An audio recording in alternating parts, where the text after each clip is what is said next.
अच्छा, सबसे पहले पावर की डेफिनेशन को कंप्लीट करते हैं।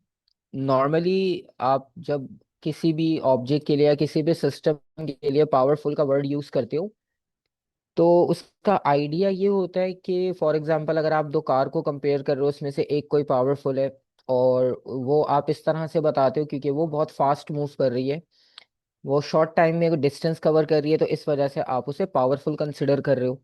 ठीक है। इसी तरह से आप किसी पर्सन, दो पर्सन को, स्पोर्ट्स पर्सन को कंपेयर कर रहे हो। एक की स्पीड ज्यादा है, वो जल्दी कंप्लीट कर लेता है, जैसे स्प्रिंट रनर की आप एग्जांपल लेते हो।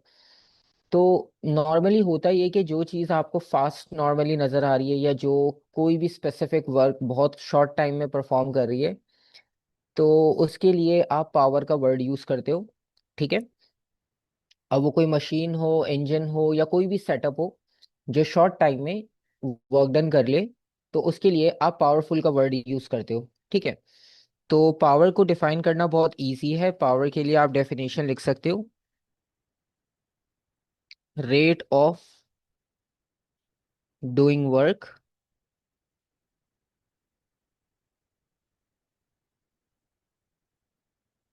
अच्छा, इसमें जो वर्ड रेट है, शुरू में हमने बात की थी, जब हमने स्टार्ट में डिस्टेंस, डिस्प्लेसमेंट और स्पीड वेलोसिटी किया था, कि रेट का मतलब होता है टाइम से कंपेयर करना, यानी आप वर्क डन को टाइम से अगर कंपेयर करोगे तो आपको ये पूरी डेफिनेशन मिल जाएगी। इसका मतलब ये होगा कि जितना वर्क डन आप जितने टाइम में करते हो, उससे आपकी पावर कैलकुलेट की जा सकती है। वरना आपके पास दूसरा ऑप्शन ये है कि आप वर्क डन की जगह पर, क्योंकि वर्क डन और एनर्जी दोनों के यूनिट सेम होते हैं, तो अगर आप वर्क डन नहीं लिख रहे, लेट सपोज, तो उसकी जगह आप एनर्जी भी लिख सकते हो। सो रेट एट विच,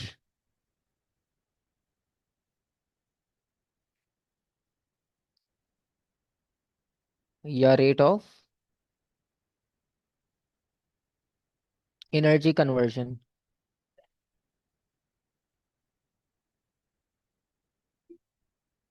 ठीक है। तो दोनों में से आप कोई भी डेफिनेशन लिख सकते हो। इन शॉर्ट, अगर आप इसको बहुत बेसिक फॉर्म में देखो, हाँ, energy transfer per unit time भी आप लिख सकते हो, क्योंकि जैसे हमने पहले बात की थी कि फ्रेजिंग चेंज हो सकती है, कॉन्सेप्ट सेम रहना चाहिए। तो जैसे अगर आप वर्क डन के लिए लिखोगे तो ये हो जाएगा P is equals to W/T। और एनर्जी के लिए अगर आप लिख रहे हो तो P is equals to energy upon time. ठीक है। अच्छा, दोनों फॉर्मूला में बेसिकली बस नाम का डिफरेंस आ रहा है, एक में वर्क है, एक में एनर्जी है, लेकिन आपने क्योंकि दोनों के यूनिट्स पढ़े, तो आपको पता है कि दोनों में सेम यूनिट्स यूज होते हैं। तो जब आप इनका ऐसा यूनिट लिखोगे, तो उससे आप जूल्स पर सेकंड लिख सकते हो। ठीक है। क्योंकि वर्क डन का भी जूल्स है, एनर्जी का भी जूल्स है, टाइम का सेकंड हो जाएगा। और अगर आप इसको ड्राइव करके एक वर्ड में इसका यूनिट लिखना चाह रहे हो, तो आप इसका यूनिट वॉट्स लिख सकते हो, शॉर्ट फॉर्म में W। ठीक है। अच्छा, इसमें ये होता है कि जैसे हमने स्टार्ट में भी बात की थी, कभी कभी वो आपसे बेसिक यूनिट भी पूछ लेते हैं, तो आपको बेसिक भी पता हो, ड्राइव भी पता हो। क्योंकि एमसीक्यूज में अगर आपसे वो पूछे 1 वॉट इज इक्वल्स टू, तो आपको पता हो कि जूल्स पर सेकेंड। ठीक है। और अगर आपको ऐसा भी होता है कभी यूनिट नहीं याद आ रहा हो सही से, तो आप फॉर्मूला देखकर उन क्वांटिटीज का यूनिट लिख दो, तो वो भी सही होगा। ठीक है। अगर जैसे आपको वॉट्स याद नहीं आ रहा, आप जूल्स पर सेकंड लिख दो, बजाय इसके कि आप उसको ब्लैंक छोड़ो या गलत लिखो। आप बेसिक क्वांटिटीज का यूनिट लिख दो, क्योंकि वो गलत नहीं होता। ठीक है। ये तो हमने ड्राइव करके इसको वॉट्स कर दिया शॉर्ट फॉर्म में, वरना आप इसको जूल्स पर सेकंड भी लिखोगे तो बात वही है। तो पावर का ये फॉर्मूला हो गया। ठीक है। इसमें बस आपने टाइम से कंपेयर करना है। अब देखो, टाइम से कंपेयर करना इस तरह से कि लेट सपोज अगर कोई ऑब्जेक्ट या कोई इंजन या कोई सेटअप बहुत कम टाइम में वो वर्क डन कर रहा है। ठीक है। मतलब एक ने 10 मिनट्स में वर्क डन किया और सेम वर्क डन एक और सेटअप ने 5 मिनट्स में कर लिया। ठीक है। अब उसका मतलब ये हुआ कि जिसने 5 मिनट्स में किया उसने कम टाइम कंज्यूम किया। तो आप यहाँ पे देखो, पावर और टाइम इनवर्सली है। तो पावर यहाँ पर हाई हो जाएगी। ठीक है। और इसी तरह से लेट सपोज अगर टाइम किसी ने बहुत ज़्यादा कंज्यूम किया, तो अकॉर्डिंग टू दिस पावर जो है वो इन्वर्सली प्रोपोर्शनल है, तो पावर की वैल्यू कम हो जाएगी। ठीक है। तो इससे आप फॉर्मूला से भी रिलेट करके बता सकते हो इजीली। तो टाइम का मेन फंक्शन होता है यहाँ पर, जिससे आपको ये चीज़ आइडेंटिफाई हो सकती है। ठीक है, यहाँ तक तो किसी का कोई क्वेश्चन नहीं होगा, बेसिक डेफिनेशन है। और इसके साथ एक लास्ट कॉन्सेप्ट है इसमें, एफिशिएंसी का। अच्छा, वैसे एफिशिएंसी भी बहुत इजी है, जैसे आप परसेंटेज कैलकुलेट करते हो बिल्कुल उसी तरह से है। बस इसमें एक दो चीज़ें आपको बस याद रखनी होती है कैलकुलेशन में, क्योंकि हमारे पास टोटल तीन क्वांटिटीज हैं, वर्क, एनर्जी और पावर। तो जब आप एफिशिएंसी कैलकुलेट करते हो तो एफिशिएंसी का कॉन्सेप्ट ये होगा, यूजफुल आउटपुट। मतलब वो एनर्जी, वो पावर या वो वर्क डन जो आपके लिए यूजफुल था। ठीक है, आपके सेटअप में वो कोई भी हो सकता है, इलेक्ट्रिकल हो, केमिकल हो, कोई भी सेटअप हो सकता है। अभी हम एक जर्नल फॉर्मूला की बात कर रहे हैं, divided by total input multiply by 100। सही है। तो जैसे आप परसेंटेज निकालते हो, obtain marks divided by total marks multiply by 100, तो ये भी वैसे ही है। तो वो परसेंटेज बेसिकली आपके उस टेस्ट में या उस एग्जाम में एफिशिएंसी बताते हैं। ठीक है। तो बिल्कुल इसी तरह से आप किसी भी वर्क डन, किसी भी एनर्जी, किसी भी पावर की एफिशिएंसी कैलकुलेट कर सकते हो। ठीक है। और इसमें आपने दो चीजें याद रखनी है। एक ये कि इसमें एक कॉम्बिनेशन ऐसा होगा कि जो पॉसिबल है, और कुछ कॉम्बिनेशंस ऐसे होंगे कि जो पॉसिबल नहीं होंगे। फॉर एग्जाम्पल, आपने एफिशिएंसी का एक फॉर्मूला लिखा, efficiency is equals to output energy divided by input energy multiply by 100। ठीक है, ये पॉसिबल है। इसी तरह से आपने एक और कॉम्बिनेशन लिखा, efficiency is equals to output work done divided by input work done multiply by 100, ये भी पॉसिबल है। ठीक है।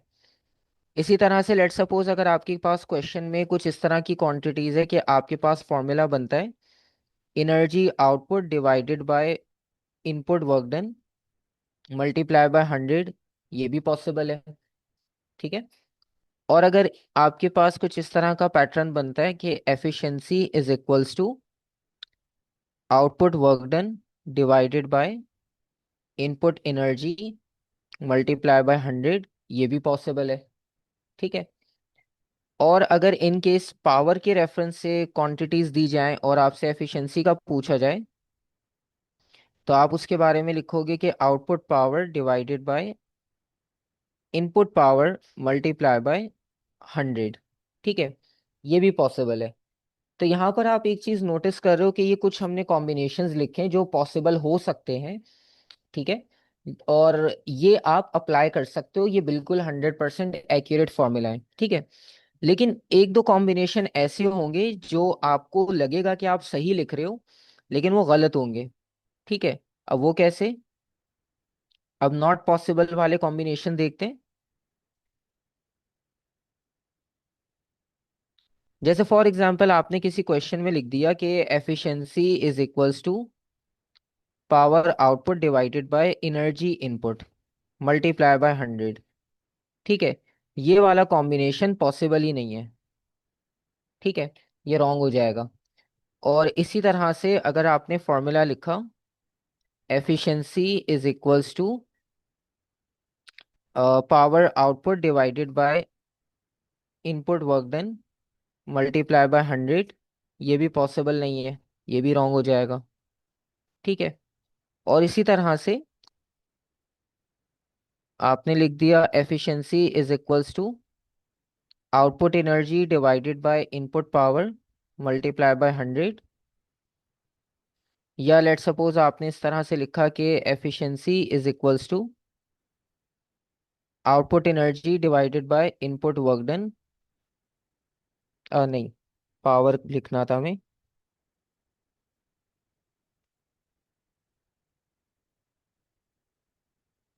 Output work done divided by input power multiply by 100। तो अब ये वाले कॉम्बिनेशंस पॉसिबल नहीं है, मतलब अगर आप इससे एफिशिएंसी कैलकुलेट कर रहे हो तो इसका मतलब है फॉर्मूला तो लिखने में सही लग रहा है, कॉन्सेप्चुअली गलत है। ठीक है, अब इसका रीजन अगर आप में से कोई बता सके, आपने ऊपर वाले कॉम्बिनेशंस देखे और नीचे वाला कॉम्बिनेशन आप देखो, तो आपको क्या लगता है कि क्या रीजन हो सकता है?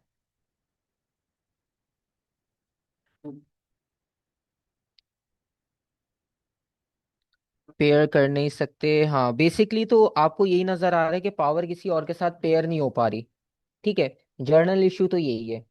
रीजन इसका बहुत आसान सा है, देखो आपने अभी पावर का यूनिट लिखा, पावर का यूनिट क्या था? वॉट्स। ठीक है, और एनर्जी और वर्क डन का यूनिट क्या होता है? जूल्स।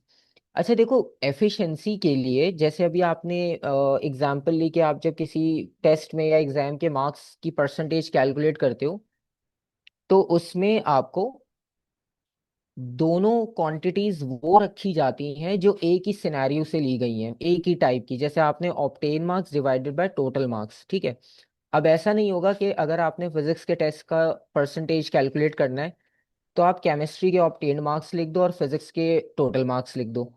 ठीक है, तो डेफिनेटली उसका कोई सेंस ही नहीं बनेगा।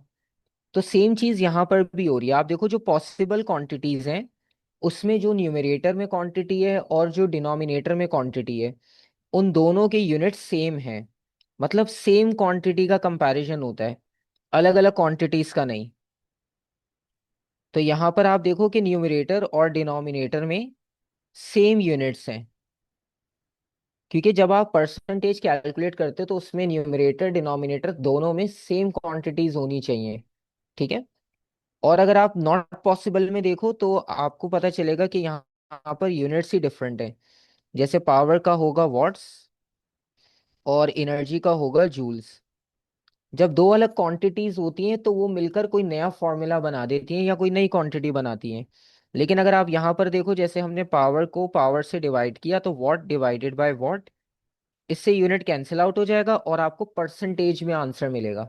ठीक है, तो बहुत आसान सा कॉन्सेप्ट आपने याद रखना है। कभी कभार आपके पास, बल्कि बहुत बार क्वेश्चन में ऐसा होगा कि आपको एनर्जी गिवन है, पावर गिवन है और आपसे एफिशिएंसी पूछी जा रही है, तो उसका सॉल्यूशन ये होता है कि आप दोनों क्वांटिटीज को किसी एक पैटर्न में ले आओ, या तो दोनों को पावर में ले आओ, या तो दोनों को एनर्जी में ले आओ, या दोनों को वर्क डन में ले आओ, फिर एफिशिएंसी कैलकुलेट करो। सही है, क्योंकि अगर आप अलग अलग क्वांटिटीज को मर्ज कर रहे हो तो इसका मतलब है आप कोई नया फॉर्मूला बना रहे हो, वो एफिशिएंसी नहीं होती। क्योंकि एफिशिएंसी, जैसे परसेंटेज आपने मार्क्स की एग्जांपल ली, आप उसको याद रखोगे तो आपको आसानी से खुद ही समझ आ जाएगा कि अगर सेम सब्जेक्ट के मार्क्स होंगे तो उसकी परसेंटेज आएगी। ऐसा नहीं है कि एक मार्क किसी और सब्जेक्ट के लिए, टोटल मार्क्स किसी और सब्जेक्ट के लिए, अब उसकी परसेंटेज निकल तो आएगी, लेकिन वो परसेंटेज क्या रिप्रेजेंट करेगी? कुछ भी नहीं। ठीक है, क्योंकि आपने मिक्स कॉन्सेप्ट्स लिए उसमें जिसका कोई सेंस नहीं बन रहा। तो सेम चीज जो है वो यहाँ पर भी एप्लीकेबल है, क्योंकि एफिशिएंसी या परसेंटेज कैलकुलेट करना किसी सब्जेक्ट में एक ही बात होती है, वो आपको यही बताता है कि आप इस सब्जेक्ट में इतने एफिशिएंट हो। ठीक है, यहाँ तक किसी का कोई क्वेश्चन? ठीक है, अच्छा अब इससे रिलेटेड क्वेश्चंस देखते हैं तो आपको और चीजें क्लियर हो जाएंगी, क्योंकि अभी हमारे पास कोई नंबर्स नहीं हमें नजर आ रहे कि जिसको हम प्रैक्टिस कर सकें। तो क्वेश्चन नंबर 2 में एफिशिएंसी आपको मिल जाएगा। अब पहले क्वेश्चन में आप देखो, a crane lifts a weight of 1000 newton through a vertical height of 30 metre. तो 1000 न्यूटन का वेट है और वर्टिकल ऊपर लेकर आप जा रहे हो उसे। ठीक है, जैसे बिल्डिंग में होता है कि ऊपर फ्लोर पे किसी चीज को लिफ्ट कर रहे होते हैं, और 60,000 जूल एनर्जी वो यूज कर रही है, तो इसकी एफिशिएंसी क्या होगी? ठीक है, तो अब इसमें आपने ये बताना है, क्योंकि एफिशिएंसी कैलकुलेट करने के लिए आपको इनपुट आउटपुट दोनों का पता होना चाहिए। ठीक है, अब यहाँ पर आपने सबसे पहले ये डिसाइड करना है, उन्होंने आपको एनर्जी दी है जूल्स, अब ये 60,000 जूल आउटपुट है या इनपुट है, ये आपको पहले डिसाइड करना है, क्योंकि जब तक वो नहीं पता चलेगा तब तक आप फाइनल रिजल्ट, मतलब फॉर्मूला आपको पता है लेकिन आप उसमें वैल्यूज कैसे सब्स्टिट्यूट करोगे जब तक आपको इस चीज का आइडिया नहीं होगा। ठीक है। तो इसमें से आपको क्या लगता है कि ये क्वांटिटी किस चीज को रिप्रेजेंट कर रही होगी? मतलब ये 60 जूल्स। अब जैसे यहाँ पर इन्होंने लिखा crane lifts a weight of 1000 newton through a vertical height of 30 metre. ठीक है। अब ये हाइट है और ये वेट है, तो अगर आप इन दोनों को मिलाते हो, input energy, work done calculate कर सकते हैं, सही है। अच्छा, अब आपके पास देखो दो तरह से सिनेरियो है। जैसे एक आंसर मिला कि हम वर्क डन कैलकुलेट करें इसका, ठीक है, और 60,000 आप कह रहे हो इनपुट होगी, ओके। अब अगर आप वर्क डन कैलकुलेट करते हो वो इक्वल होगा F/d, जिसकी जगह पर हम W/H भी लिख सकते हैं। ठीक है, वर्क डन मतलब W वेट यानी फोर्स, और D हाइट यानी 30 मीटर वर्टिकल हाइट। ठीक है, तो इससे आपको फॉर्मूला की कैलकुलेशन करने के बाद 1000 मल्टीप्लाई बाय 30, तो आपके पास ये वर्क डन आ जाएगा, या आप इसे एनर्जी भी कह सकते हो क्योंकि वर्क डन और एनर्जी के सेम यूनिट्स हैं। वो इस तरह से भी कि अगर मैं यहाँ पे ग्रेविटेशनल पोटेंशियल एनर्जी का फॉर्मूला अप्लाई करूँ, वो होता है mgh। m और g को अगर हम कंबाइन कर दें तो वो वेट के इक्वल होगा, तो तब भी आपके पास सेम फॉर्मूला बन रहा है। सही है। तो इस वजह से आप इसे एनर्जी लिख सकते हो या वर्क डन भी रहने दे सकते हो, क्योंकि दोनों का यूनिट सेम है तो हमें मसला कोई भी नहीं है, हम एफिशिएंसी निकाल सकेंगे। ये हो जाएगा 30,000। अच्छा, इससे अब आपको खुद ही क्लियर हो जाएगा, क्योंकि इनपुट एनर्जी मतलब आउटपुट एनर्जी इनपुट से ज्यादा तो नहीं हो सकती, क्योंकि एनर्जी के कंजर्वेशन लॉ के अकॉर्डिंग कन्वर्ट होती है एनर्जी, क्रिएट या डिस्ट्रॉय नहीं होती। तो इनपुट एनर्जी ज्यादा हो सकती है आउटपुट से, लेकिन आउटपुट एनर्जी इनपुट से ज्यादा नहीं हो सकती। ठीक है। तो इससे आपको ये चीज क्लियर हो जाएगी कि उसने इतनी अमाउंट ऑफ एनर्जी यूज की, ये इनपुट है, और ये वाली एनर्जी आउटपुट हो जाएगी। तो क्लियरली आपको पता चल रहा है 30,000 60,000 का हाफ होता है, तो इसका मतलब है कि ये 50% एफिशिएंट है। ठीक है। और अगर आप एफिशिएंसी का फॉर्मूला अप्लाई करते हो तो बहुत इजी है, आप लिखोगे 30,000 डिवाइडेड बाय 60,000 मल्टीप्लाई बाय 100। वरना देख के भी आपको क्लियर आइडिया हो रहा है 30,000 जो है वो हाफ होता है 60,000 का, तो आंसर हो जाएगा 50%। ठीक है। तो इस तरह से एफिशिएंसी के क्वेश्चंस होते हैं इनडायरेक्टली। एक तो ये हो गया, लेकिन इतना मुश्किल नहीं था। इसी तरह से इसके साथ एक और क्वेश्चन है नंबर 3, जिसमें उन्होंने आपको एफिशिएंसी खुद से दे दी। ठीक है, वो कह रहे हैं कि जनरेटर की एफिशिएंसी 65% है और इनपुट एनर्जी 12 किलो जूल्स है। ये जो स्मॉल के लिखा हुआ है इसका मतलब किलो, किलो मीन्स 1000 होता है, यानी 12,000 जूल्स। अब आउटपुट एनर्जी आपने कैलकुलेट करनी है। ठीक है, ये भी आसान है। आपको एफिशिएंसी पता है ऑलरेडी, और आपको इनपुट एनर्जी पता है, आपने आउटपुट एनर्जी फाइंड आउट करनी है। एफिशिएंसी की जगह पर आ जाएगा 65%, को खत्म करने के लिए डिवाइड बाय 100 कर लेंगे। ठीक है, is equals to output energy unknown, input energy 12,000। क्योंकि ये जो स्मॉल के है इसका मतलब होता है किलो, किलो मीन्स 1000, या दूसरे वर्ड्स में आप इसको 10 पावर 3 लिख सकते हो। ठीक है।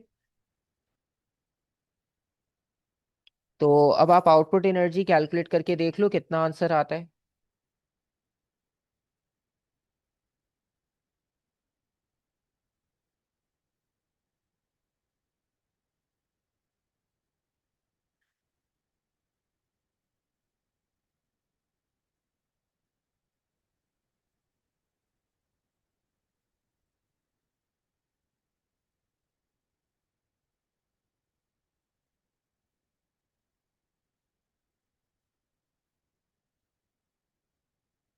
7,800।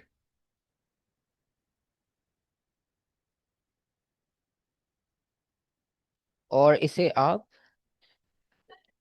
7.8 इंटू 10 पावर 3 भी कर सकते हो। इसका मतलब 10 पावर 3 किलो के इक्वल होती है, अभी हमने ऊपर लिखा। तो आंसर होगा 7.8 किलो जूल्स। ठीक है, यहां तक किसी का कोई क्वेश्चन? तो कन्वर्जन में अगर कभी कोई क्वेश्चन हुआ करे तो आप दोबारा पूछ लिया करो, उसका इशू नहीं है। क्योंकि प्रीफिक्सेस बीच में वो जानबूझ के ऐड इसीलिए करते हैं ताकि वो यूनिट्स और नंबर्स की शफलिंग में इशू आ जाए, तो उसमें कंफ्यूजन होता है। बाकी तो कैलकुलेशन तो इतनी मुश्किल नहीं थी, फॉर्मूला आसान है। बाकी ये तो हमने लास्ट टाइम किया था, सेफ नहीं हो पाया था ये ट्रांसफॉर्मर है। ओके, क्वेश्चन नंबर 11 ट्राई करते हैं। इसमें लिखा हुआ है builder lifts 8 slabs from the ground on the back of a lorry 1.5 meter high. The total time taken is 48 seconds and each slab weighs 20 Newton. Or how much useful power does the builder produce? तो इसमें आपने बताना है कि useful power कितनी produce होगी। ठीक है, अब यहाँ पर आप देखो 8 स्लैब्स हैं, और उसके बाद जो हाइट है वो 1.5 है, और टाइम जो है वो 48 सेकेंड्स है, और एक स्लैब का वेट जो है वो 20 है, और आपने कैलकुलेट करनी है पावर। ठीक है, अच्छा, पावर का फॉर्मूला एनर्जी या वर्क डन अपॉन टाइम हो जाएगा।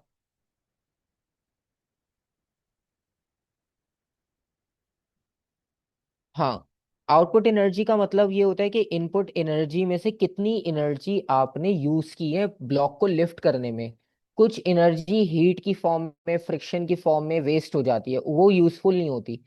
ठीक है, मतलब वैसे एनर्जी दूसरी फॉर्म में कन्वर्ट हुई है। ठीक है, लेकिन हमारे लिए वो यूजफुल नहीं थी। मतलब मशीन हीटअप हो रही है, उसका हमें कोई फायदा नहीं है। कार का इंजन हीटअप होता है, उसका आपको कोई एडवांटेज नहीं होता, वो डिसएडवांटेज देता है। तो इसलिए हम उसको वेस्ट फॉर्म कहते हैं, उसे हम यूजफुल नहीं कहते। यूजफुल एनर्जी वो होती है जो कार को मूव करवाने में हेल्प कर रही है। इसी तरह से यहाँ पर जो ब्लॉक को लिफ्ट करने में हेल्प कर रही है वो यूजफुल है, और बाकी वेस्ट है। ओके, आपने कहा 20 को 8 से मल्टीप्लाई करेंगे जिससे आपको ओवरऑल मास मिल जाएगा।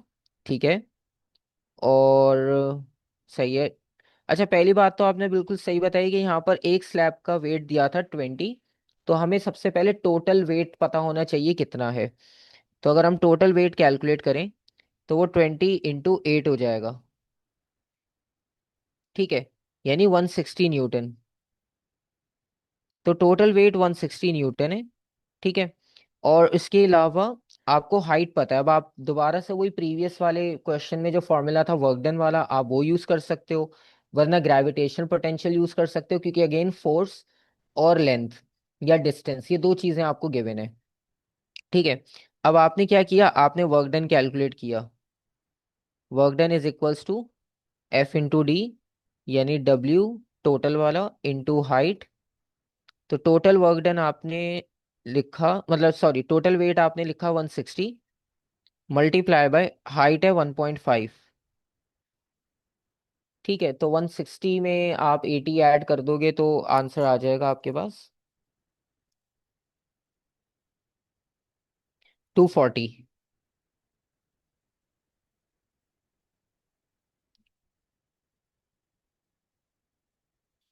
अब जूल्स आ गया। ठीक है, अब जूल्स को अगर आप टाइम से डिवाइड करते हो तो आपको पावर की क्वांटिटी मिल जाएगी, क्योंकि पावर होता है जूल्स अपॉन सेकंड। तो पावर के लिए आपको ये करना है कि 240 divided by time already given है 48 सेकेंड्स,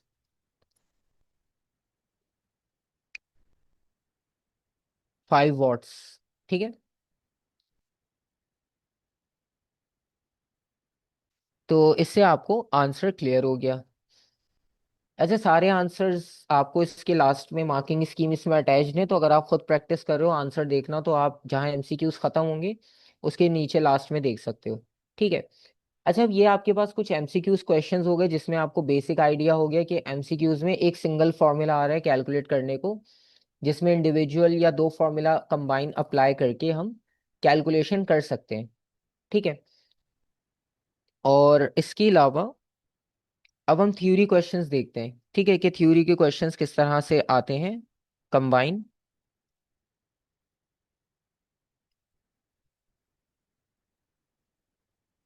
ये रहे सारे आंसर्स। ओके, क्वेश्चन नंबर 1 से स्टार्ट करते हैं।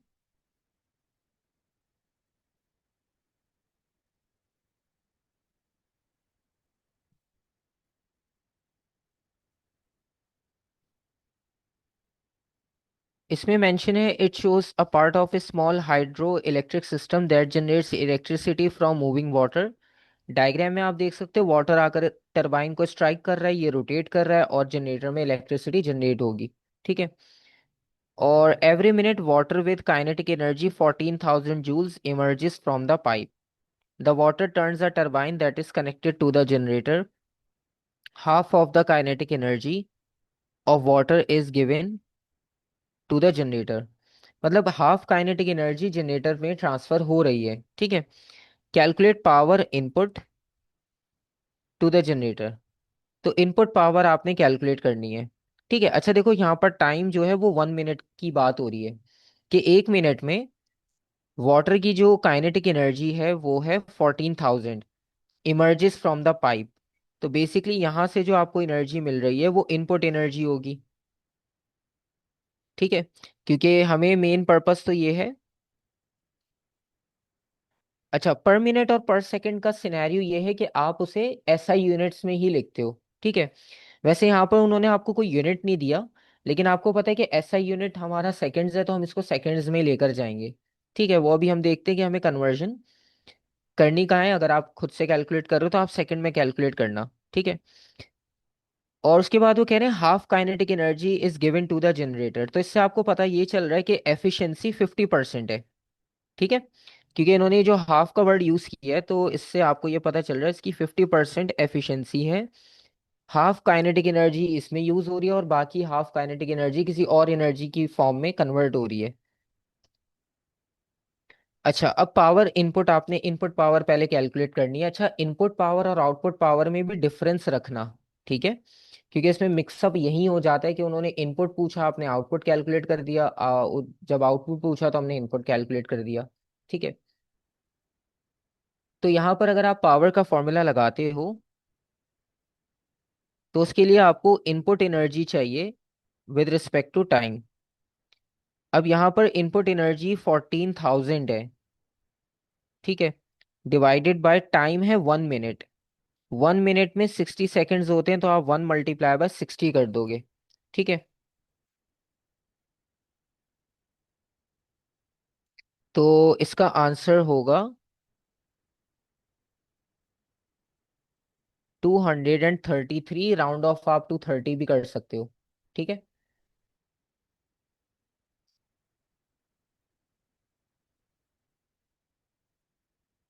इतने वॉट्स हो जाएगा। और अब यहाँ पर क्वेश्चन दोबारा से आप देखो और ये बताओ कि क्या ये वाली कैलकुलेशन इसके लिए कंप्लीट है या अभी कुछ और भी कैलकुलेट करना है। अब एक बार क्वेश्चन आप दोबारा से देखो खुद और देखो कि ये वाली वर्किंग कंप्लीट हो गई या हमें कुछ और कैलकुलेट करना था।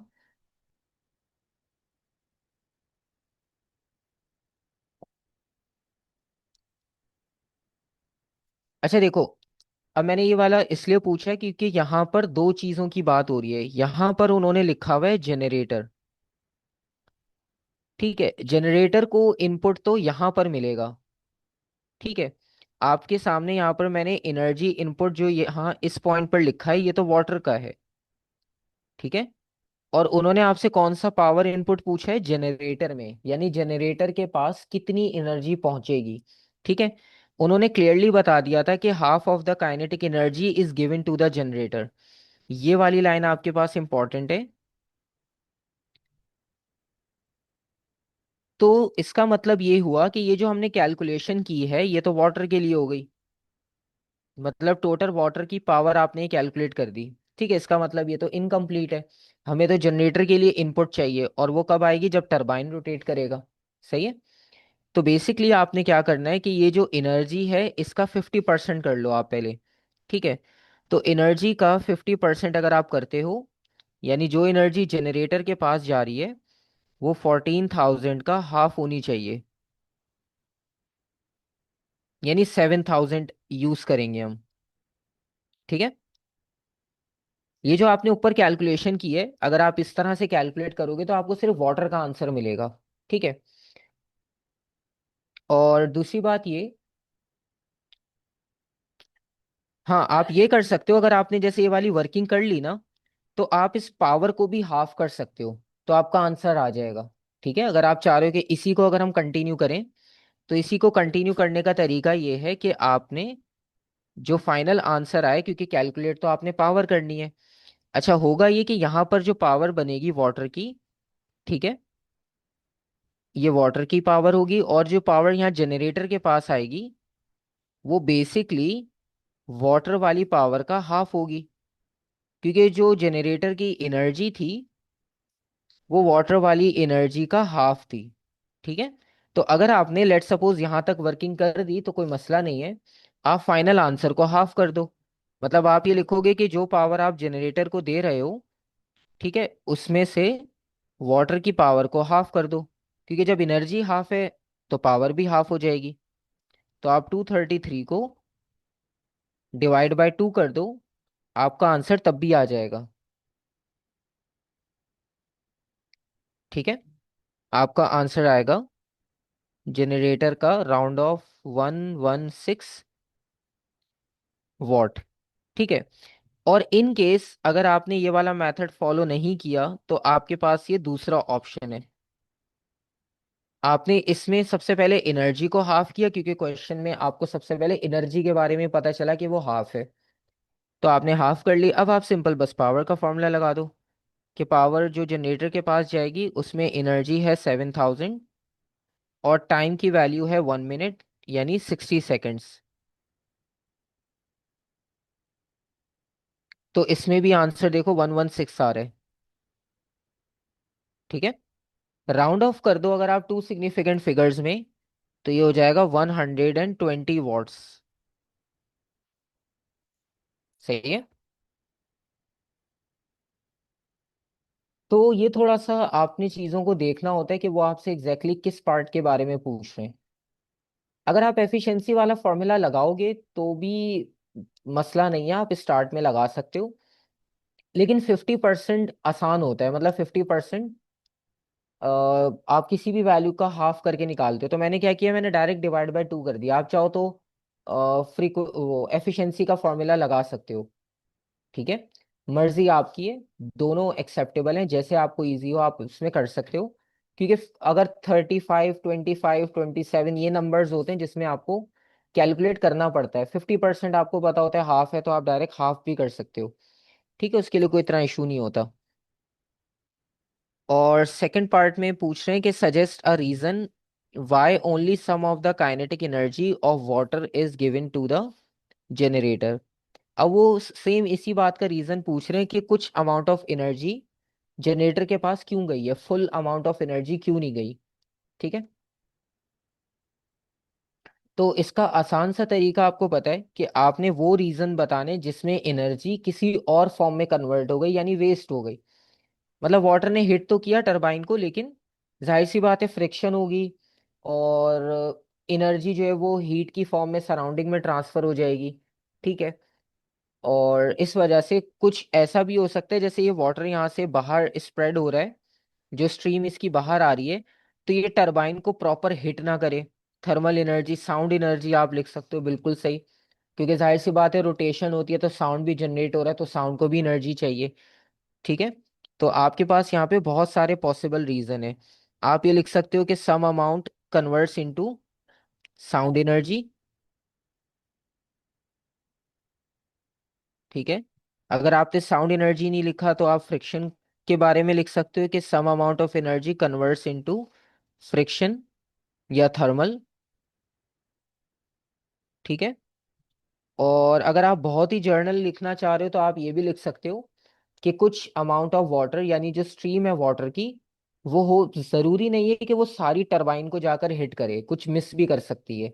ठीक है, लेकिन आप आसान रखो, बस एनर्जी की टाइप बता दो जो वेस्ट फॉर्म में जाएगी।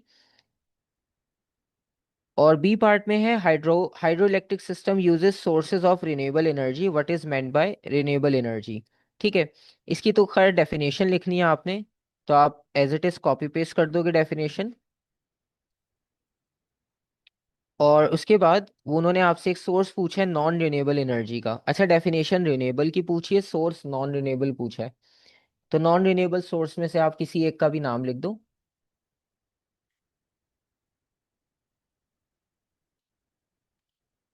जैसे आपने न्यूक्लियर यूज कर लिया, ठीक है।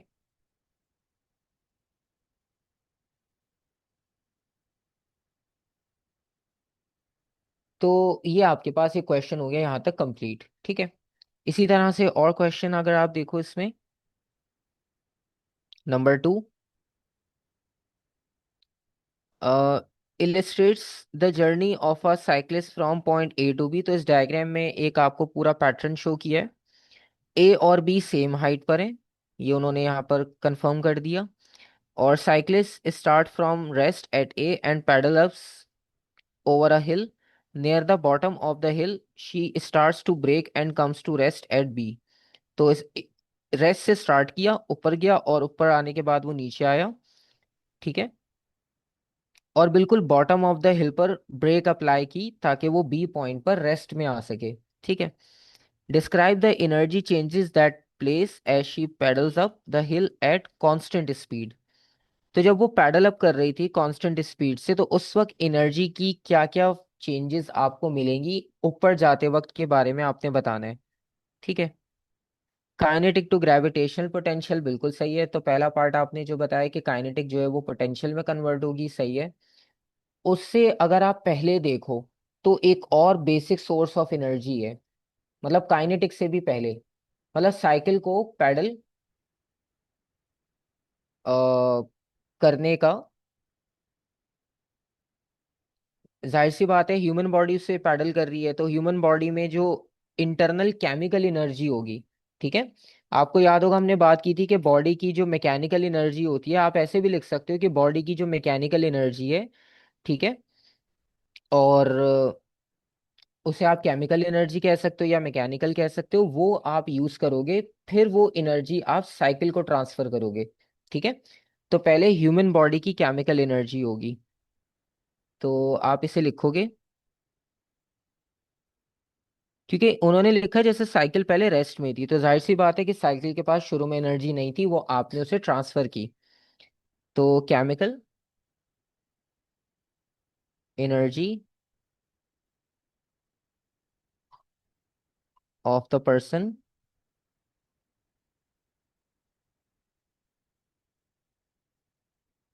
Converts into kinetic energy.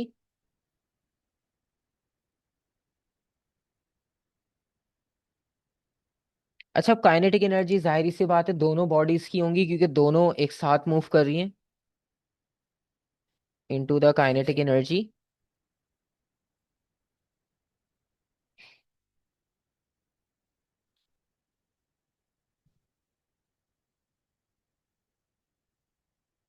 और उसके बाद जो ग्रेविटेशनल पोटेंशियल एनर्जी बनेगी, तो आपने उसके साथ बताया waste form of energy, energy जो है थर्मल, वो भी वहां पे जनरेट होगी, ठीक है।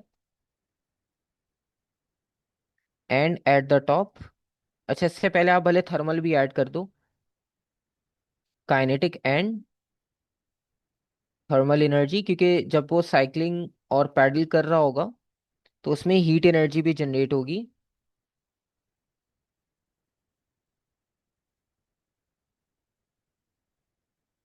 फाइनली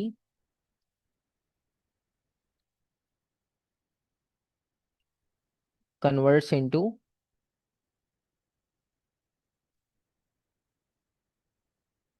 आप पोटेंशियल एनर्जी लिखो या ग्रेविटेशनल पोटेंशियल एनर्जी लिखो, आप सारी फुल फॉर्म्स यूज करना।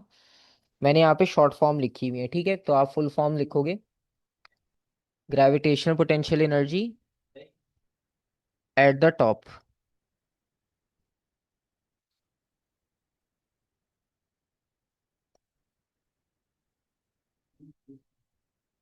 ठीक है। और बी पार्ट है, explain how the law of conservation of energy applies to the complete journey from A to B. ठीक है।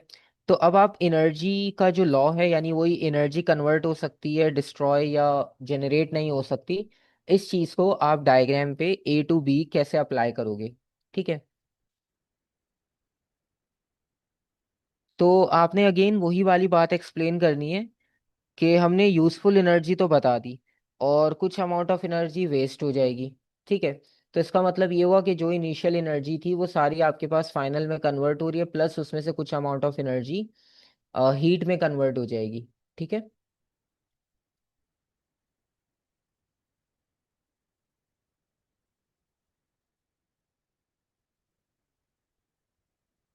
तो आप यहाँ पर लिखोगे, क्योंकि एक मार्क के लिए तो इसमें बहुत ज़्यादा डिटेल नहीं बतानी, क्योंकि डिटेल ऑलरेडी आप प्रीवियस पार्ट में 3 मार्क्स के लिए लिख चुके हो। तो आप ये लिख सकते हो कि initially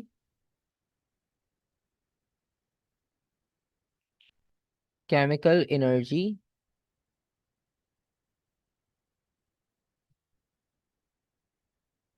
converts into kinetic then gravitational potential. अच्छा, और आपको याद होगा उसमें लिखा था कि लास्ट में ब्रेक अप्लाई की थी ताकि वो रेस्ट में आ सके। तो फाइनल में फिर से थर्मल आएगा। ठीक है। एंड फाइनली, क्योंकि अब उन्होंने ए से बी तक पूछा है, ends up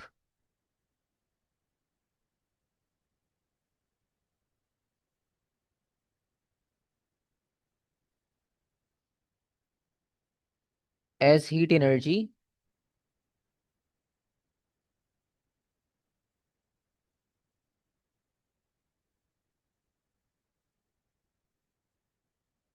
which refers.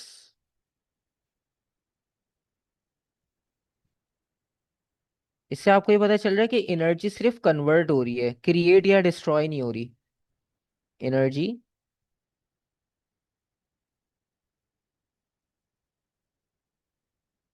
Transverse from one form to another.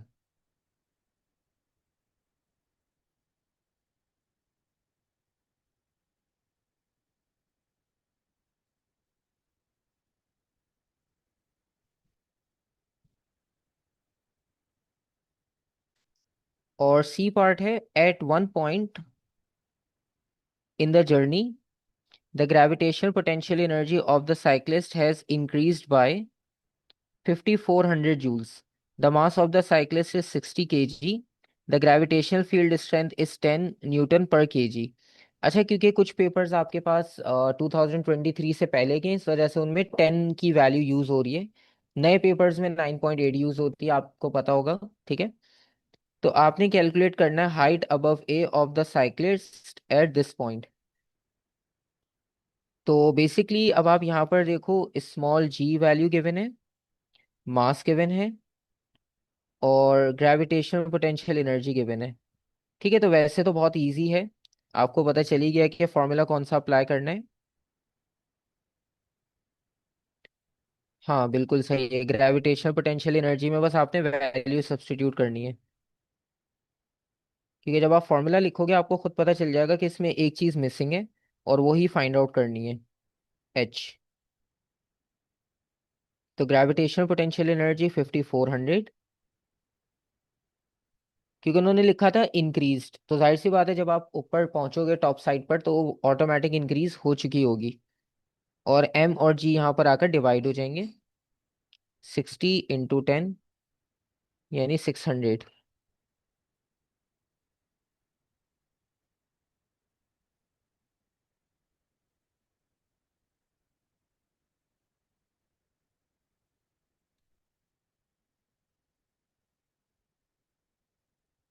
9 metres. तो 9 मीटर्स की हाइट पर इसके पास जो ग्रेविटेशनल पोटेंशियल एनर्जी होगी वो 5400 के इक्वल हो चुकी होगी। ठीक है। तो ये भी आपके पास इजी क्वेश्चन था।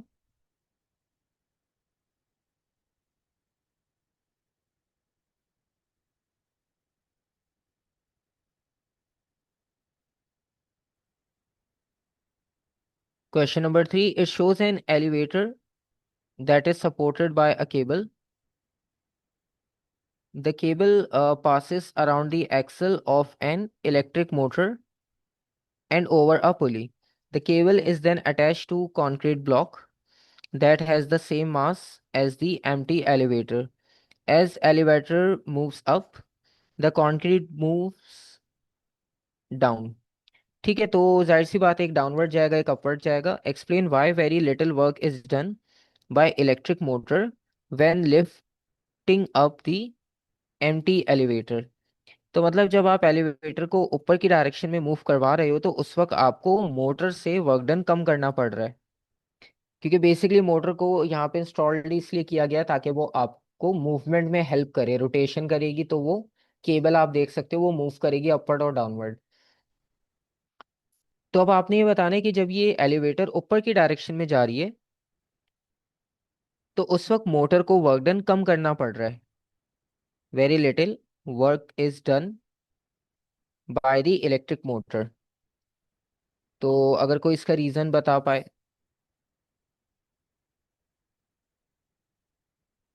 अच्छा, जब एलिवेटर ऊपर जाएगी तो डेफिनेटली ये जो कंक्रीट ब्लॉक है ये नीचे आ रहा होगा.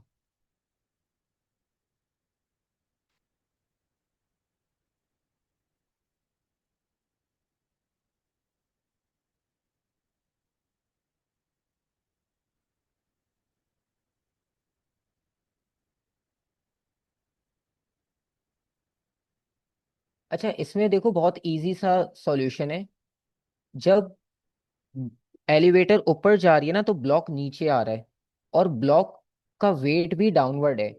तो ऑटोमेटिक वो डाउनवर्ड फोर्स अप्लाई कर रहा है तो मोटर को इतना ज़्यादा वर्क डन करना नहीं पड़ेगा. ठीक है, क्योंकि उसको एक सपोर्ट मिल रही है कंक्रीट ब्लॉक से.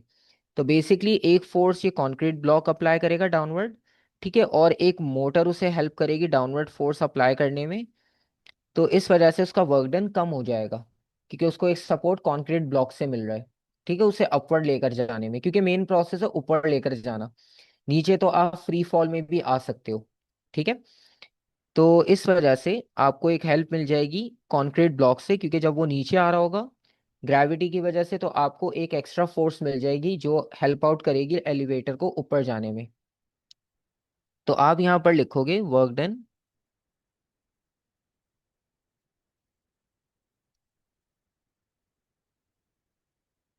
By the block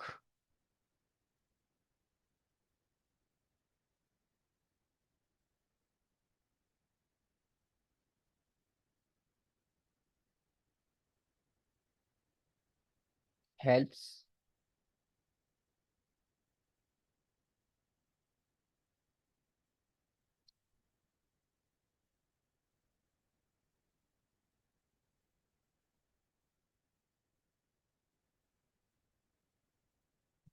in moving downward.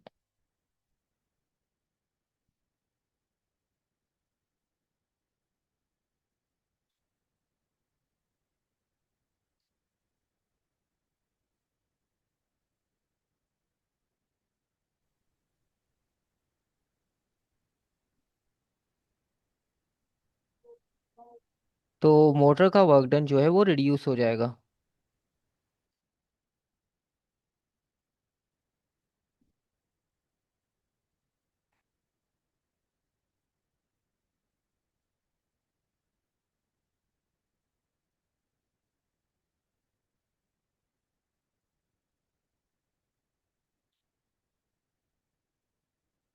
और आप एक और बात इसमें ये लिख सकते हो कि ग्रेविटेशनल पोटेंशियल एनर्जी जो होगी ब्लॉक की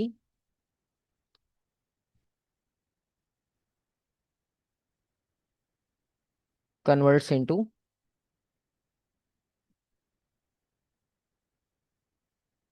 kinetic energy of the block. ठीक है, तो उस वजह से आपको हेल्प मिल जाएगी डाउनवर्ड फोर्स अप्लाई करने में.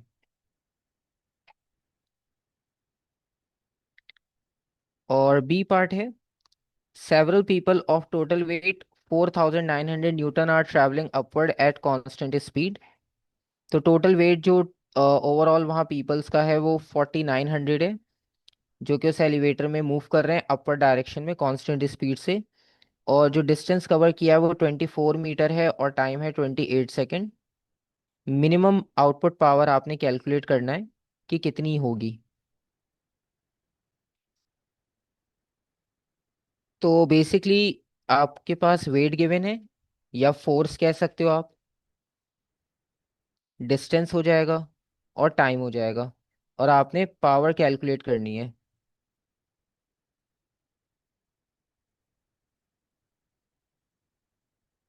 तो पावर का formula again energy upon time या वर्क डन अपॉन टाइम आप अप्लाई कर सकते हो।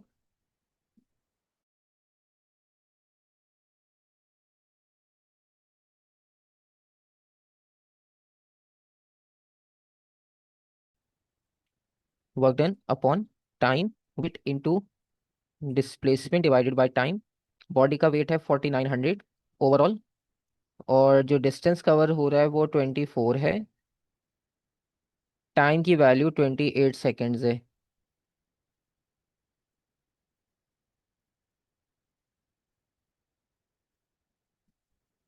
4200।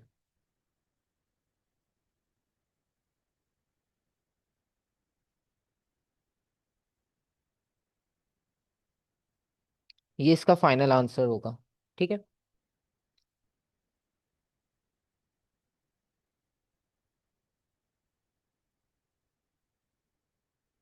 तो ये आपके पास कुछ क्वेश्चंस थे वर्क एनर्जी पावर से रिलेटेड, और एफिशिएंसी का भी कॉन्सेप्ट आपने देख लिया कि वो किस तरह से यूज़ होगा, और प्लस पावर का कॉन्सेप्ट भी आपने देख लिया कि वो किस तरह से यूज़ होगा। ठीक है, तो ये आपके पास सिनेरियोज हैं। यहाँ तक आपके पास पूरा work energy power chapter complete हो जाता है। और इसमें ये है कि अब आप सारे कॉन्सेप्ट्स इसमें एक साथ प्रैक्टिस कर सकते हो, जितने भी आपने यहाँ पर डिस्कस किए हैं। ठीक है।